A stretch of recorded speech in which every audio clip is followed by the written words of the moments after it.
तव कथामृतं तप्तजीवनं कविभिरीडितं कल्मषापहं श्रवणमंगलं श्रीमदाततं भुवि गृह्णन्ति ये भूरिदा जना। श्यामपुकुर बाटी में कोजागरी लक्ष्मी पूर्णिमा के दिन शुक्रवार ठाकुर सत्प्रसंग कर रहे हैं। सुबह में लगभग 10 बजे मास्टर आए हैं, बातचीत कर रहे हैं। ठाकुर उनको कहा है संसारी व्यक्ति का एक टेढ़ा कांटा से हाथ से दर दर रक्त बह रहे हैं और कहते हैं मुझे कुछ नहीं हुआ है। संसारी व्यक्ति सदैव त्रिताप दुख से जल रहा है और कहते हैं मैं ठीक हूँ। किसी को पूछ लिया जाए, कोई भी व्यक्ति को आप कैसे हैं, वो कहते हैं मैं ठीक हूँ। लेकिन ठाकुर कहते हैं कि ठीक होना और वास्तविक जो इन लोग झेलते हैं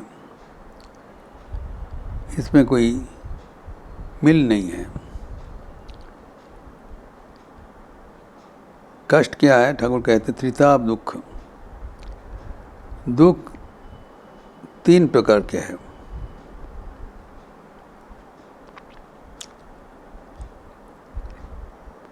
और ये 3 प्रकार के दुख से सभी व्यक्ति झेलते हैं। ये संसार का नियम है। जैसे कि श्री माँ शारदा देवी कहते हैं, दुनिया में सुख एक बातों का बात है, सुख बोल के कुछ है नहीं। ठाकुर ही एकमात्र सत्य है, इसको जानने का नाम ही सुख है। सुख एक कथा मात्र। जिसे हम आकाश कुसुम कहते हैं, कभी आकाश में फूल नहीं फूटता है, एक बातों का बात है। वैसे ही संसार में कभी किसी को आनंद नहीं मिल सकता है, दुख की जगह है। इसलिए कहा गया दुखालयम, जहाँ पर दुख ही मिलता है। तो जहाँ पर दुख का आलय है, वहाँ पर सुख को तलाश करना हमारे बेवकूफ़ी है। कारण कि यहाँ पर दुख का 3 प्रकार का दुख वहाँ पर विराज सबके भीतर है। एक है आदि दैविक, दूसरा आदि भौतिक और तीसरा आध्यात्मिक। जो आदि दैविक है वो दैव से वो दुख हम लोग के पास आते हैं। अनावृष्टि हो गया, अतिवृष्टि हो गया, प्राकृतिक दुर्योग हुआ, सो इससे जो आदि दैविक दुख है, इससे हम लोग पीड़ित होते हैं। बन्या आ गया, खरा हो गया, भूखामारी हुआ, ये सब प्राकृतिक दुर्योग, इसका हम कहते हैं दैव विपरीत से होते हैं। तो प्राकृतिक दुर्योग को बोला हमारा कोई हाथ नहीं है, लेकिन वो प्राकृतिक दुर्योग होने से हम झेलते हैं, हमारे दुख का कारण होता है। ये एक प्रकार का दुख हुआ, आदि दैविक। दूसरा है आदि भौतिक, अर्थात ये अन्य भूतों से, अन्य प्राणियों से हमें जो दुख मिलता है। जब हमारे भीतर कुछ मनोमालिन्य होता है, झगड़ा लड़ाई हो जाता है, तब भी हम दुख पाते हैं। कैसे? एक दूसरे इंसान से। जब हमारा स्वावलंबन नहीं हुआ, तब एक दूसरे से साझा करना, एक दूसरे से दोषारोप करना अत्यंत स्वाभाविक है और उससे हम झेलते रहते हैं। इसलिए कहा गया है कि जो आदि भौतिक जो दुख है सब दूसरे व्यक्ति अपने को उसमें निर्लिप्त रहना, आदि दैविक जो होता है उसमें हमारा कुछ करनीय नहीं है। अति वर्षा हो गया, अतिवृष्टि हो गया, अनावृष्टि हो गया, इतना गर्म पड़ा, ये हमारे जो प्राकृतिक दुर्योग है इससे हमारा कोई हाथ नहीं है। उसको झेल लेना है, उसको सहन कर लेना एक बुद्धिमान के काम है। और जैसे कहा है कि आदि भौतिक अर्थात अन्य भूतों से हमारा जो कष्ट होता है, कोई कटु वाक्य कोई कह दिया, कोई कुछ बोल दिया, इसमें ज़्यादा कुछ ध्यान नहीं देना चाहिए। जो हमारे जो निजी परंपरा है, जो जिसे कहा गया है आदि भौतिक, उससे हमारा जो कष्ट पहुंचता है वो आदि भौतिक हुआ, और आदि दैविक है प्राकृतिक दुर्योग से हुआ। तीसरा है आध्यात्मिक, हम स्वयं अपने को कष्ट देते हैं, उसको आध्यात्मिक कहलाता है। तो शारीरिक कुछ बीमारियां हो जाए तो शारीरिक बीमारियां होने से उसमें हम कष्ट झेलते हैं, और ये कष्ट से बचने के लिए हम भगवान के चरण में प्रार्थना ही कर सकते हैं।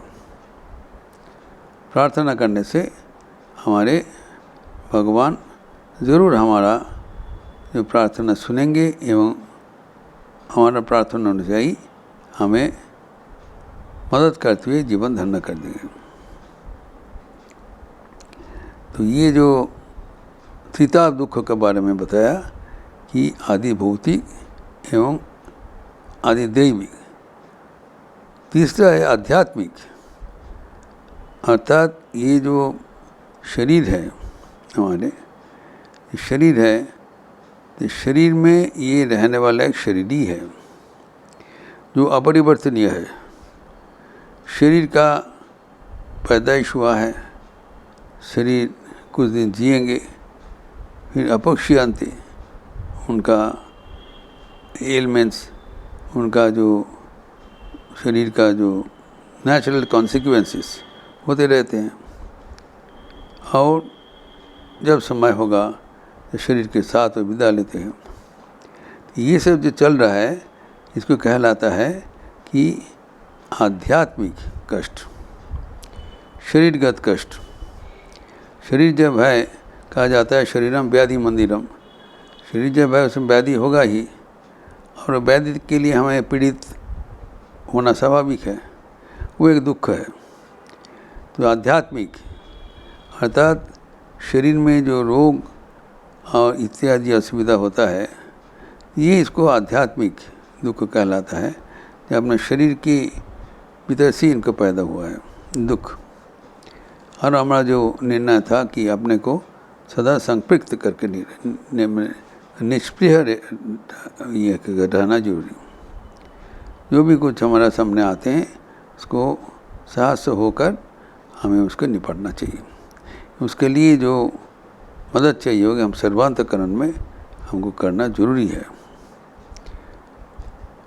तो अभी इस प्रसंग और भी आगे बढ़ाते हम लोग अगले दिन चर्चा करेंगे, लेकिन ये जो यहाँ पर ठाकुर जो इसका विचार किया है कि दुख होने से दुख का निवृत्ति का उपाय हमें निर्धारण करना चाहिए। दुख तो स्वाभाविक है, लेकिन दुख होने से दुख में झेलना भी पड़ेगा, लेकिन दुख को झेलने के साथ साथ हमें ऐसी एक जीवन यापन करना चाहिए ताकि हम ईश्वर को प्राप्त कर सकें। दुख हमारे जीवन में एक दुखद घटना है, क्योंकि जब संसार में 3 प्रकार का दुख ये स्वाभाविक है, सबको झेलना पड़ेगा। लेकिन दुख आने से हम कैसे दुख का मुकाबला करते हैं उसे बहादुरी है। हमें जानना चाहिए कि दुख संसार में होगा ही। ठाकुर कहते हैं जब जो टेरा हुआ कांटा से वो हमें हाथ में दर्द करके खून निकलेगा, लेकिन ठाकुर का समाधान है कि होमाग्नि थे वो कांटाटा पुड़िए ना। ज्ञानाग्नि से वो कांटा जो टेढ़ा हुआ कांटा है जिससे जो प्रिक करने से इतना दर्द होता है, तो वो जो उनका जो ये है थोड़ा से, तो वो उससे हमारा कांटा निकल जाएगा। जो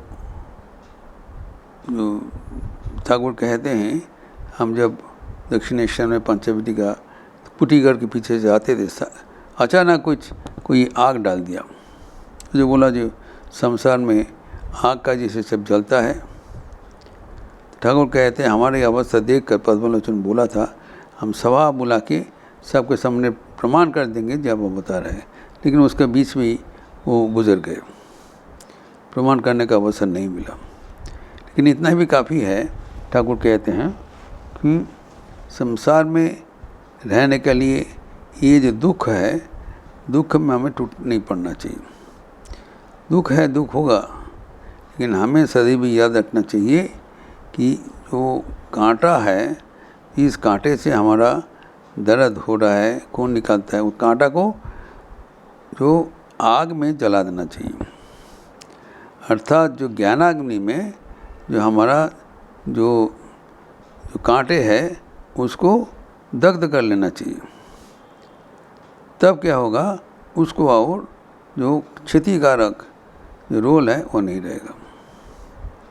यही है जो कांटा टेढ़ा है जिससे हमारा हाथ से दर्द से खून निकलता है, वही टेढ़ा कांटा को होमाग्नि जो ज्ञानाग्नि में दग्ध करना है।